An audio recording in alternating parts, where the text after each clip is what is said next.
કોંગ્રેસ અને આપ પાર્ટીના ગઠબંધન પર અવારનવાર સવાલો ઉઠ્યા. સવાલો એટલા માટે ઉઠ્યા કારણ કે આપ પાર્ટીમાંથી ચૈતર વસાવાનું નામ ભરૂચ લોકસભા સીટના ઉમેદવાર માટે જાહેર કરવામાં આવ્યું હતું, જેના કારણે કોંગ્રેસના કાર્યકર્તાઓ નારાજ થયા હતા અને ચૈતર વસાવા માટે પ્રચાર કરવાની મનાઈ કરી રહ્યા હતા. સાથે જ માંગણી કરી રહ્યા હતા કે જો ચૈતર વસાવા કોંગ્રેસના સિમ્બોલ પર ચૂંટણી લડે તો અમે સપોર્ટ કરીશું.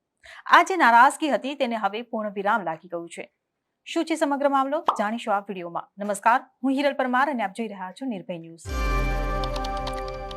ભરૂચ જિલ્લાના નારાજ કોંગ્રેસ આગેવાનોએ સંયુક્ત પત્રકાર પરિષદ યોજીને ચૈતર વસાવાને સમર્થન જાહેર કર્યું. રાજપૂત છાત્રાલય ખાતે ઇન્ડિયા ગઠબંધન હેઠળની આજે પ્રેસ કોન્ફરન્સ હતી. કોંગ્રેસ આગેવાનોએ તેમાં આગામી દિવસોમાં ગામે ગામ ચૈતર વસાવા સાથે ખભેથી ખભો મિલાવીને મહેનત કરવાની બાંહેધરી આપી હતી. પહેલા તો સાંભળો ચૈતર વસાવાએ આ સમર્થન વિશે શું કહ્યું. 28 જેટલા વિપક્ષી દળોનું ગઠબંધન થયું છે ત્યારે ભરૂચ લોકસભામાં ગઠબંધનના ઉમેદવાર તરીકે આમ આદમી પાર્ટીમાંથી મને નક્કી કરવામાં આવ્યું. ત્યારે અહીં વર્ષોથી લડતી કોંગ્રેસ પાર્ટી અને એમના સાથી મિત્રોને આવનારા ભવિષ્યને લઈને થોડી ચિંતા હતી, પણ અમે સ્વાભિમાન યાત્રા ખૂબ સારી કરી. તમારો દીકરો તમારા દ્વારનો કાર્યક્રમ પણ ખૂબ સારો કર્યો અને હમણાં 2 દિવસ પહેલા જ અહીં અમારી જન આશીર્વાદ યાત્રા હતી, એ પણ અમે તમામ સાથી મિત્રો કોંગ્રેસના આગેવાનોના મહેનતથી અમે સફળ બનાવી છે. ત્યારે જે મીડિયાના માધ્યમથી સૂત્રોના હવાલેથી ભાજપના લોકો જે અફવાઓ ફેલાવી રહ્યા હતા, ત્યારે આજે કોંગ્રેસના તમામ અગ્રણીઓએ આપના માધ્યમથી લોકો સુધી મેસેજ પહોંચે કે અમે બધા સાથે છે અને ઇન્ડિયા ગઠબંધનના ઉમેદવારને જીતાડવા માટે મહેનત કરવાના છે. એ મેસેજ આપના માધ્યમથી અમે આપવા માંગીએ છીએ. કોંગ્રેસના જેટલા પર અગ્રણીઓ વર્ષોથી ભાજપા સામે આ વિસ્તારમાં લડે છે, યોદ્ધાઓની જેમ કામ કરે છે, ત્યારે આવનાર દિવસોમાં અમે બધા એક ટીમ બનીને ઉતરીશું અને મને પૂરો વિશ્વાસ છે કે અમે આ વખતે ભરૂચ લોકસભા મહેનતથી અને સારી સરસાઈથી આ વખતે જીતી શકીશું. ઇન્ડિયા ગઠબંધનની રચના બાદ ગુજરાતમાં 2 લોકસભા સીટો પર આમ આદમી પાર્ટીના ઉમેદવારોની જાહેરાત થઈ હતી. ભરૂચ લોકસભા બેઠક પર આમ આદમી પાર્ટીના ઉમેદવાર તરીકે ચૈતર વસાવાનું નામ જાહેર કરવામાં આવ્યું હતું. શરૂઆતથી જ કોંગ્રેસ પાર્ટી તરફથી આમ આદમી પાર્ટીના ઉમેદવાર ચૈતર વસાવાને ખૂબ જ સમર્થન આપવામાં આવ્યું હતું, પરંતુ સાથે સાથે કોંગ્રેસમાં ભરૂચ જિલ્લાના કેટલાક સિનિયર આગેવાનોએ ચૈતર વસાવાને સમર્થન નહોતું આપ્યું અને એક માંગણી સાથે નારાજગી વ્યક્ત કરી હતી કે ચૈતર વસાવા કોંગ્રેસ પાર્ટીના સિમ્બોલ પર જ ચૂંટણી લડે. ત્યારે આખરે આ નારાજગીના વિવાદનો અંત લાવીને ચૈતર વસાવાને કોંગ્રેસ કાર્યકર્તાઓએ પોતાનું સમર્થન જાહેર કર્યું છે. આ પ્રેસ કોન્ફરન્સમાં ચૈતર વસાવા, પૂર્વ પ્રમુખ પરિમલસિંહ રાણા, પિયુષ પંડ્યા, સંદીપ માંગરોલા, સુલેમાન પટેલ સહિતના આગેવાનો ઉપસ્થિત થયા હતા. સાંભળો કોંગ્રેસ કાર્યકર્તાઓએ ચૈતર વસાવાને સમર્થન આપતા શું કહ્યું. જાડેશ્વર સર્કિટ હાઉસ ઉપર જે પ્રેસ કોન્ફરન્સ બોલાવી અને જે મુદ્દા ઉપર વાત કરવામાં આવી છે, આજે ફોર્મ ભરવાનો છેલ્લો દિવસ છે. ગઈકાલ સુધી પ્રદેશ અને દિલ્હીનું જે મોવડી મંડળ છે, પ્રદેશ પ્રભારી છે અમારા, એમની સાથે સતત દરેક મુદ્દાઓ ઉપર વિગતવાર ચર્ચાઓ થઈ છે. સારા કામની અંદર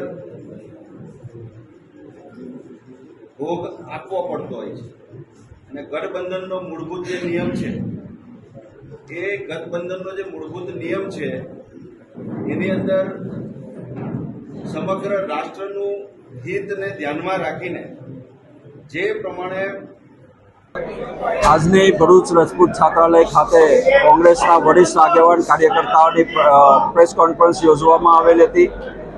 જે રીતે ભારતીય જનતા પાર્ટી ભ્રામક પ્રચાર કરી રહેલી હોય કે કોંગ્રેસમાં 2 વિભાજન થયેલું હોય, એના અનુસંધાનમાં આપના દ્વારા તમામ આગેવાન કાર્યકર્તાઓને અપીલ કરીએ છીએ કે આપણે સૌ ઇન્ડિયા ગઠબંધનના ઉમેદવાર ચૈતરભાઈની સાથે છે. કોંગ્રેસનો નાનો મોટો કાર્યકર્તા કઈ રીતે ચૈતરભાઈ જીતી શકે એ દિશાની અંદર અમે સૌ આગેવાનો, કોંગ્રેસનો હોય, આમ આદમી પાર્ટીનો હોય, દરેક કાર્યકર્તા ભારતીય જનતા પાર્ટી કઈ રીતે હારી શકે એ દિશાની અંદર અમારા આયોજનો થઈ રહેલા હોય. આજે ભરૂચ જિલ્લાના કોંગ્રેસના મહત્વના જવાબદાર આગેવાનોની એક મહત્વની મિટિંગ રાજપૂત ખાતે રાખવામાં આવી છે.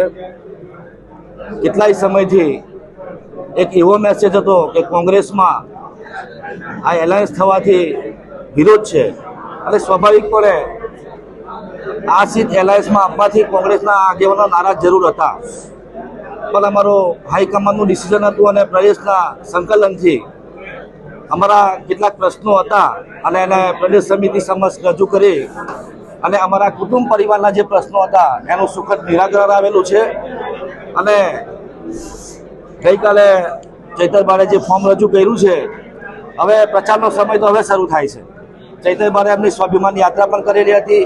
અમારા કોંગ્રેસના આગેવાનોની સાથે જિલ્લા પંચાયતની મિટિંગો પણ કરેલી છે અને આવનાર દિવસોમાં અમે વિધાનસભા વાઇઝ, તાલુકા વાઇઝ, જિલ્લા વાઇઝ મિટિંગો કરીને ચૈતરભાઈને પૂરું સમર્થન આપીશું. હું જણાવીશ કે અત્યાર સુધીમાં અમારા મનમાં જે કંઈ હતું એ આજે અમે ભૂલીને ચોખ્ખા દિલથી આ તમામ આગેવાનો એક જ મંચ ઉપર રહીને એનઆઈએસે ઉમેદવાર નક્કી કરેલો છે ચૈતર બસાવવા માટે અમે લોકો મન મૂકીને તનતોડ મહેનત કરીને તમારા બધાના સહયોગ અને સહકારથી ગામે ગામ આપણા જમીન પર કામ કરતા કાર્યકરોને મેસેજ પહોંચાડીને એમને ભેગા કરીને મિટિંગો કરીને આપણું એક જ મિશન છે કે આપણા ઉમેદવારને આપણે જીતાડવા. આગેવાનોને નમસ્કાર કરું છું. એનઆઈએસમાં આમ આદમી પાર્ટીને આપેલી અને એનાથી એક સ્વાભાવિક રીતે ભરૂચ જિલ્લો અહમદ પટેલ સાહેબનો, આપણા સ્વર્ગસ્થ આદરણીય અહમદ પટેલ સાહેબનો જિલ્લો હોય એટલે થોડીક લાગણી દુભાય એ સ્વાભાવિક વસ્તુ છે. પણ હાઈકમાન્ડનો આદેશ અને મોવડી મંડળનો સૂચન રજૂઆતો કરેલી થોડી કે સાહેબ પૈકી વિચારો અમારા ભરૂચ જિલ્લા માટે, પણ છેલ્લો નિર્ણય, આખરી નિર્ણય એવો આવ્યો કે હાઈકમાન્ડનો આદેશ છે અને અમારા પ્રદેશ પ્રમુખનો એને કહ્યું કે આદેશ કહો તો ચાલે. એમને એવું કીધું કે આપણે હાઈકમાન્ડના ડિસિઝનને સ્વીકારીને આપણા ચૈતરભાઈ માટે મન મૂકીને મહેનત કરવાની છે. અને એના માટે થોડા ઘણા પ્રશ્નો અમારા કુટુંબના પરિવારના હતા. સ્વાભાવિક છે કે પરિવારનો એક સભ્ય નારાજ થાય તો એને મનાવવા માટે, એની માંગણીઓ માટે એ વકીલ પાસે રજૂઆત કરે અને વકીલ એની વાતને સ્વીકારી લે ત્યારે એ પરિવારમાં કોઈ ઝઘડો રહેતો નથી એવું મારું માનવું છે. આ અહેવાલ માટે તમારું શું કહેવું છે તેમને કમેન્ટ બોક્સમાં લખીને ચોક્કસથી જણાવશો. જો વિડીયો પસંદ આવ્યો હોય તો વિડીયોને લાઇક, શેર અને અમારી ચેનલ નિર્ભય ન્યૂઝને સબસ્ક્રાઇબ કરવાનું ભૂલશો નહીં. આભાર.